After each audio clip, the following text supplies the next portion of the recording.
A notícia da declaração de guerra da Inglaterra à Alemanha chegou a Portugal a 4 de agosto de 1914. A jovem república, ainda em recuperação económica, optou pela neutralidade.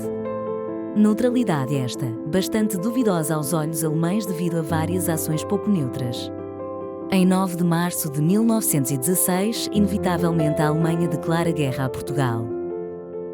3 meses após a declaração de guerra, já milhares de homens previamente e apressadamente recrutados enchiam a base de Tancos, batizada pela imprensa como a cidade de pau e lona.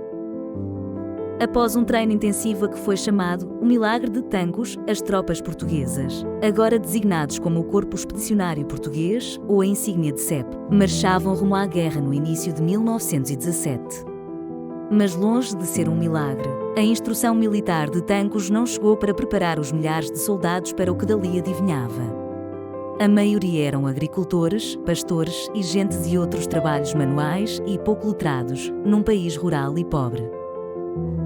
Existem vários relatos que indicam que os soldados portugueses, destacados em campos de treino dos aliados, espantaram os seus instrutores britânicos pela relativa facilidade com que se adaptavam às técnicas de luta com baioneta, ao combate próximo nas trincheiras.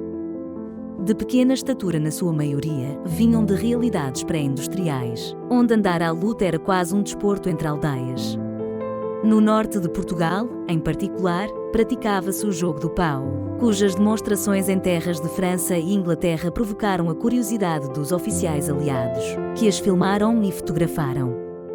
Podemos encontrar um registro no dia 25 de outubro de 1917, onde as tropas do CEP realizaram um concurso militar e desportivo em Martes, destacando-se a prova do jogo do pau entre as competições.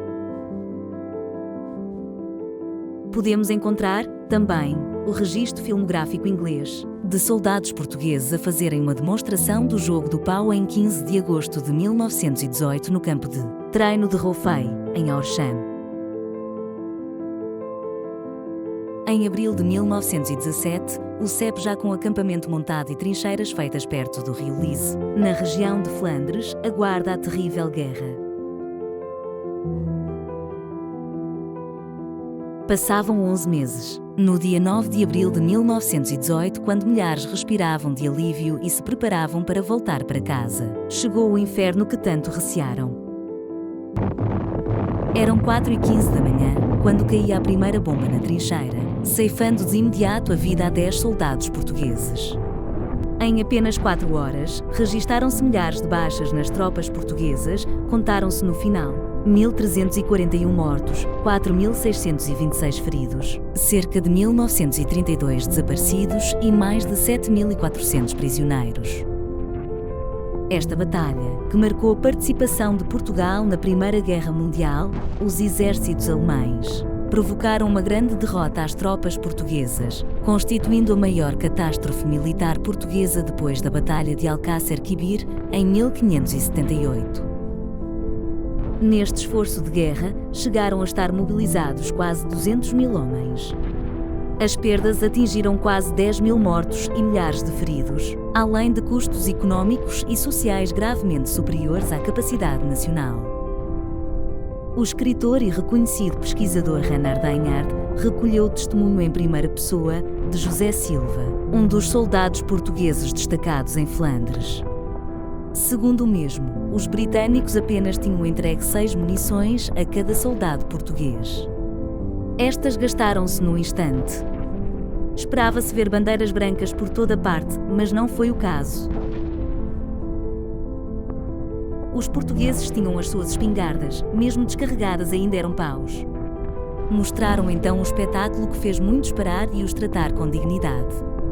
Jogaram ao pau, uma técnica medieval portuguesa, nunca esquecida e bastante frequente nas feiras de gado. Batiam com fervor em qualquer adversário que se aproximasse. Pouco importava se a arma do outro estava carregada ou não. Isto prolongou o tempo da sua rendição, mas salvou a vida a muitos. Para os germânicos era uma desonra atirar contra quem nem mais munições tivesse. Assim pararam de disparar admirando o jogo ao pau ao que não estavam acostumados. Há uma peça do Museu Militar de Lisboa, que testemunha essa valentia são 2 tábuas cruzadas de um caixote de munições que tinham sido colocadas à cabeça da campa de um soldado português caído na trincheira.